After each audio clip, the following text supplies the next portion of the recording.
అనే కార్యక్రమానికి స్వాగతం, సుస్వాగతం.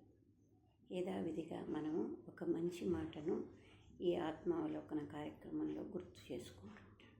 ఈరోజు శ్రావణ మాసం. అందరికీ శ్రావణ శుక్రవార శుభోదయం.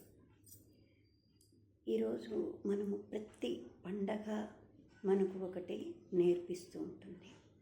ప్రతి పండగ కూడా మనకు మన ఫ్యామిలీకి ఎలా అన్వయించుకొని మనల్ని మనం సరిచేసుకోవడానికి వీలుగా ఉంటుందో కూడా మనకు మామూలు మన పెద్దలు నేర్పించినటువంటి ఈ పండగ సాంప్రదాయంలో కూడా తెలుసుకోవచ్చు. ఈరోజు మనము శుక్రవారము శ్రావణ మాసము అంటాం. అమ్మని పూజ అనేది ఎక్కువ. ఇది జెంట్సా లేడీసా అనేది కాదు, పిల్లల పెద్దల కాదు, అందరికీ వర్తిస్తుంది. అమ్మను కొలవడం అనేది అది జెండర్తో సంబంధం లేదు, వయో పరిమితి లేదు, అందరికీ వర్తించేది ఇది. అమ్మ అని కొలవడం ఎందుకు అంటే, ఫస్ట్ అమ్మ ప్రతి కష్టాన్ని నష్టాన్ని మనల్ని భరించి మనల్ని అర్థం చేసుకొని మన బాగు కోరి మన సుఖాన్ని తన సుఖం అనుకొని భావించేదే అమ్మ. అందుకే అమ్మను మనం ఈ నవరాత్రుల్లో కానీ శ్రావణ మాసంలో కానీ అందరము అమ్మను కొలుస్తూ ఉంటాము. అలాగే మనకు ప్రతి పండగ ఫ్యామిలీలో ఉండే ప్రతి ఒక్కరూ ముఖ్యులే అని చెప్పేదే మన హిందూ ధర్మం. ఏంటి, ఇప్పుడు మనము విష్ణువును ప్రార్థిస్తాము ఒక మాసంలో. అంటే తండ్రి, తల్లి ఈమైతే తండ్రి ఆయన. తండ్రిని ఎంతో ఆరాధిస్తాం మాఘమాసం అయితేనేమి. అలా ఒక మాసం తండ్రికి ప్రాధాన్యత ఇచ్చి ఇది చేస్తాం. అదే కార్తీక మాసం అనుకోండి, 2 పేర్లతో ఈశ్వర రూపం, విష్ణు రూపం, రెండింటిని మిళితం చేసుకుంటూ రూపం ఏదైనా మన తండ్రి ఒక్కరే. ఆ తండ్రిని మనము గుర్తు చేసుకోవాలి. ఎన్నో పేర్లతో పిలుచుకుంటుంటాం, కానీ ఏ పేరుతో పిలిచినా తండ్రి తండ్రి. అందుకని ఆ తండ్రికి ప్రాధాన్యత ఇస్తూ ఆ మాసాన్ని మనము తండ్రి అంటే ఫ్యామిలీలో తండ్రి ప్రాధాన్యత ఎంత గొప్పది అని చూపిస్తోంది మన సాంప్రదాయం. అదేవిధంగా మనకు వినాయక చవితి వస్తుంది. కొడుకు ప్రాధాన్యత ఎంత, కొడుకు మనకు ఎంత ముఖ్యం, ఆయనకు మనం ఎంత విలువ ఇవ్వాలి.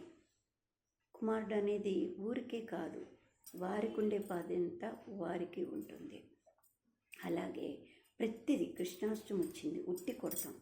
ఆ ఉట్టి కొట్టడంలో కూడా మనకు అర్థమవుతుంది ఏంటి, పైన మనం విజయం అంటే ఏదో మనం సాధించాలి అనుకున్నప్పుడు దానికి ఎన్ని అవరోధాలు ఉంటాయి, ఎంత కష్టపడి దాన్ని మనం సాధించగలం. అంటే ఒకరు నీళ్లు పోస్తుంటారు, అంటే ఇవన్నీ అవరోధాలు అన్నమాట. ఈ నీళ్లు కొడుతుంటారు, ఒక పక్క అందదు, ఆ ఫోర్స్తో అది ఎత్తుతూ ఉంటారు, పైకి దించుతూ ఉంటారు. అంటే మన విజయం అనేది అందినట్టు ఉంటుంది, అందకుండా పోతూ ఉంటుంది. అందుకని అందిపుచ్చుకోవాలని మన తపనతో వీటన్నిటినీ పక్కకు దోసుకుంటూ కష్టాన్ని నష్టాన్ని అవరోధాన్ని దాన్ని ఎవరు కొట్టగలుగుతారో అందరూ కొట్టలేరు, ఎందుకంటే కడవరకు పోలేరు. అందుకని కడవరకు పోయి కొట్టినవాడు విజయాన్ని సాధిస్తాడు. అట్లా కూడా మనము ప్రతి దాన్ని కూడా మనకు మన ఫ్యామిలీకి మన లైఫ్కి అనునయించుకుంటూ ఎన్నో మనము తెలుసుకోవడానికి అవకాశాలు క్రియేట్ అయి ఉన్నాయి, దాంట్లోనే ఇమిడి ఉన్నాయన్నమాట. ఇప్పుడు భరతుడు, శత్రుఘ్నుడు వీళ్ళందరూ, లక్ష్మణుడు ఏం చేశాడు, తన భార్యని ఇక్కడే ఉండమని ఆమెను బాధ పెట్టకుండా నువ్వు నిద్రపోతుండు, నేను వచ్చే వరకు అన్నను అనుసరిస్తా అంటే నా సుఖం కన్నా నాతో పెరిగిన వారి సుఖం ముఖ్యం అనుకున్నాడు. అందుకని ఆమెను బాధ పెట్టకూడదు, తెచ్చుకున్నాడు కాబట్టి భార్య స్థానం గొప్పది, అందుకని ఆమె స్థానాన్ని ఎందుకు నువ్వు ఉండొచ్చు కదా అనలే. కానీ అవును ఉండలేవని అర్థం చేసుకుంటున్నాను కాబట్టి తప్పదు, కాబట్టి నేను వచ్చే వరకు నిద్రావస్థలో ఉండు, నేను తిరిగి వస్తానని చెప్పి అన్నను అనుసరించాడు. రాముడు ఏం చేశాడు, తండ్రిని అనుసరించాడు. ఇలా ప్రతి ఒక్క దాంట్లో కూడా తెలుసుకుంటూ పోతే పురాణాలు మనకి ఎన్నో నేర్పాయి. పండగలు ఎంతో మనకు ప్రాధాన్యతలను ఎట్లా ఉండాలి అనే సంకేతాన్ని మనం మార్చుకోవాలి. ఇది ఫ్యామిలీ అనేది బేస్మెంట్ ఇంటికి ఎంత ముఖ్యమో ఫ్యామిలీ అనేది కూడా అంతే ముఖ్యము అని గుర్తించి వీటి నుంచి కూడా మనకు ఎన్నో తెలుసుకోగలిగినవి ఉన్నవి. ఏంటంటే ఇప్పుడు వినాయకుడికి కుమారస్వామికి ఈ ఇద్దరికి అంటే తల్లిదండ్రులని తిరిగితే చాలు, అంతా విశ్వమంతా తిరిగాము అని వినాయకుడు అనుకుంటాడు. ఈయన అలా మొత్తం తిరగడానికి పోతూ ఉంటాడు. పోయి వచ్చేటోడికి ఆలస్యం. అప్పుడు ఏమంటే ఎవరు న్యాయబద్ధంగా ఉంటే ఇద్దరు కొడుకులు రెండు కళ్ళ లాంటి వాళ్ళే, సమానమే. కానీ వాళ్ళ విఘ్నతకు ప్రాధాన్యత ఇచ్చి మనం తెలుసుకోవడానికి ఈ పరీక్ష పెట్టారే కానీ మనం అది కాకుండా వాళ్ళని ఇట్లా చేశారు అంటే మనం నెగిటివ్ని ఆలోచించకుండా పాజిటివ్గా తీసుకోగలిగితే, మనం దాన్ని ఇమర్చుకోగలిగితే మనకు ఎన్నో తెలుస్తూ ఉంటాయన్నమాట. ప్రతి దాంట్లో ఒక రహస్యం ఉంది. అందుకని ప్రతి పండగ ఒక అద్భుతమైంది, ఒక తెలుసుకోవడానికి ఒక పాఠాన్ని ఇచ్చేటువంటి పాఠంలాగా ఉంటుంది. అందుకని ప్రతిదాన్ని మనము అబ్జర్వ్ చేసే కొద్దీ ప్రతి అబ్జర్వేషన్లో మనకు దాని వెనక రహస్యం అర్థమవుతుంటుంది. అది మనం పాజిటివ్గా మన లైఫ్కు జోడించుకుంటే కనుక తప్పకుండా మనము మనకున్న అవరోధాలని ఆటంకాలని కూడా ఇది చేసుకుంటూ వస్తాం. ఇప్పుడు ఆడపిల్లకు పసుపు కుంకుమ ఇవ్వాలి అంటే అమ్మాయిని ఎంత ప్రాధాన్యత ఇవ్వాలి, అమ్మాయికి ఎంత ఉంది, మహాలక్ష్మి లాంటి అంటే అమ్మవారితో సమంగా మనం అంటే ఇవన్నీ కూడా ఇంట్లో ఉండేటువంటి ఆనందాన్ని పెంచేటువంటివి.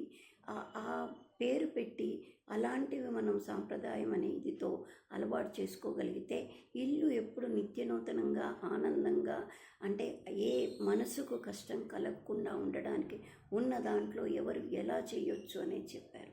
ఇప్పుడు కూతురికి ప్రాధాన్యత దక్షయజ్ఞంలో, ఎందుకంటే ఆయన కోపంతో తండ్రి ఆ కూతురిని ఇది చేశారు, ఆ పార్వతీదేవిని.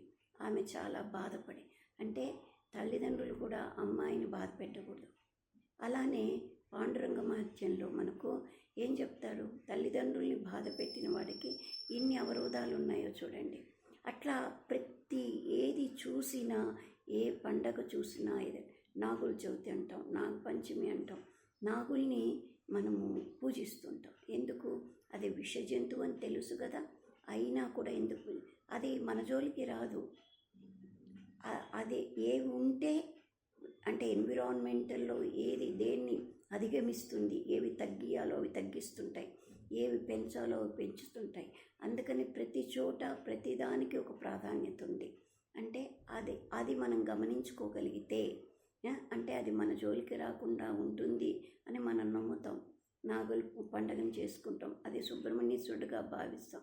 మనం ఎలా భావించినా ఏం భావించినా ప్రకృతిలో మాత్రం సృష్టిలో చాలా రహస్యాలు ఉన్నాయి దాని వెనుక. అవి మనం సూక్ష్మంగానే అంటే మనలో మాటగా తీసుకొని ఎక్కువ వేదాంతపరంగా మనం పోలేం కాబట్టి సూక్ష్మంగా తీసుకొని మన లైఫ్కి ఎలా అన్వయించుకుంటే అవి ఎంత హాయిగా ఉంటుంది. అవి అన్నీ అదెందుకు ఇదెందుకు అనుకుంటాం, దానివి తెలియవు మనకు.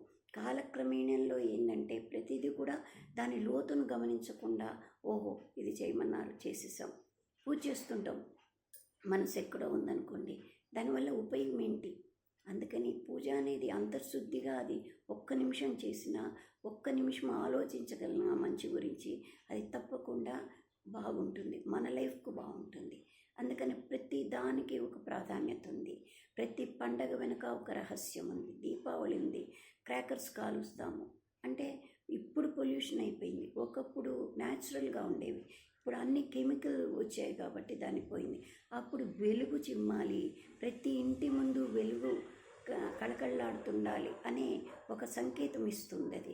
దీపాల వరుస కానీ ఒక అంటే క్రాకర్స్ కాల్చినందువల్ల దాంట్లో ఏ రకమైనటువంటి కెమికల్స్ ఉండేవి కాదు ఆ రోజుల్లో. ఇప్పుడు కెమికల్స్ ఉన్నాయి కాబట్టి దానివల్ల పొల్యూషన్స్ వస్తున్నాయి. అవి ఎక్కువగా మనం వాడినందువల్ల మనమే స్పాయిల్ అవుతున్నాం అనుకుంటున్నాం. కానీ లేదు, ఇంతకుముందు నదీ స్నానం చేయాలని ఏంటంటే ఆ నీటిలో వచ్చే ఔషధాల గుణాల వల్ల మనం స్నానం చేసినప్పుడు అది మన బాడీకి చాలా అంటే ఎనర్జెటిక్గా మారుతుంటుంది. అందుకని నదీ స్నానం అన్నారు ఒక మాసానికి. ఇలా ప్రతి మాసము ప్రతి ఒక దేవుడు ఇది పెట్టడం అంటే ఫ్యామిలీలో ఉండే అన్ని పాత్రల ప్రాధాన్యతలు మనకు తెలియపరుస్తున్నాయి. ప్రతి ప్రకృతి ఇచ్చే మనకి ఎలా ఉపయోగపడుతుంది అనేది ప్రతి మాసంలో ఏదో ఒకటి చెప్తూ దాన్ని మనకు అన్వయించుకోమని చెప్తున్నారు. అది చెప్పకనే మనం పాటించగలిగితే అది మనకెంత ఉపయోగపడుతుందో అది మనం అనుభవించినప్పుడే తెలుస్తుంది. దేన్నైనా దాన్ని ఆస్వాదించినప్పుడే దాని రుచి తెలుస్తుంది. అందుకే వివేకానందుడు ఒకసారి దేవుడెక్కడా దేవుడెక్కడా అని అడుగుతున్నారట. అంటే అందరూ మేము చూడలేదు మాకు తెలీదు అన్నారట. అంటే రామకృష్ణ పరమహంస వచ్చున్నారు, ఆయన దగ్గరికి వెళ్ళండి, ఆయన మీకు చెప్తారు, ఎక్కడున్నాడో ఆయన చూసుంటారు, మీకు చెప్తారు అన్నారట. ఆయన వెతుక్కుంటూ ఆయన దగ్గరికి పోయినారట. అప్పుడు ఆయన వివేకానందుడు కాదు, నరేంద్రుడుగా ఉండేవాడు.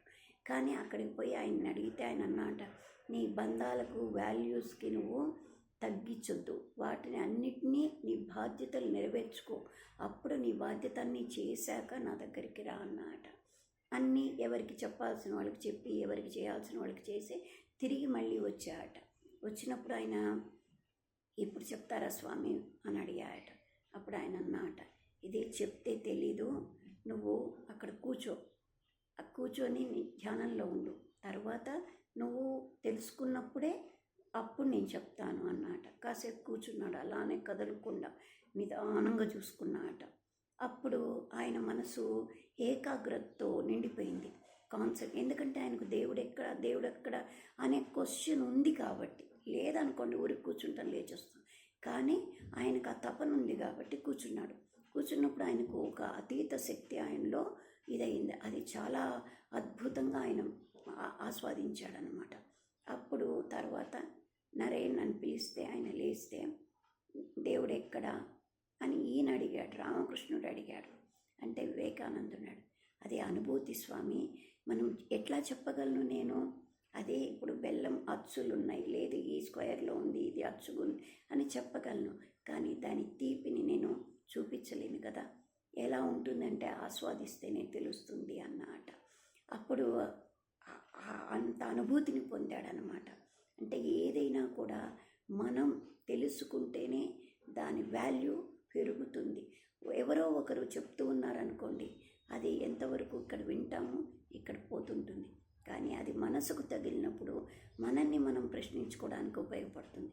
అప్పుడు తప్పకుండా మనం సరి అయిన బాటను ఏర్పరచుకుంటాం. అందుకని తప్పకుండా ప్రతి పండగ వెనుక ఒక అంతర్గతంగా ఉన్నటువంటి దాని విలువలు ఉన్నాయి. వాటిని మనం కాపాడుకుందాం, తెలుసుకుందాం, మన కుటుంబాలని నిలుపుకుందాం, హాయిగా ప్రయాణిద్దామని కోరుకుంటున్నాను. ఏమంటారు? ఇది తప్పంటారా? ఆలోచించండి. Thank you. Like, subscribe.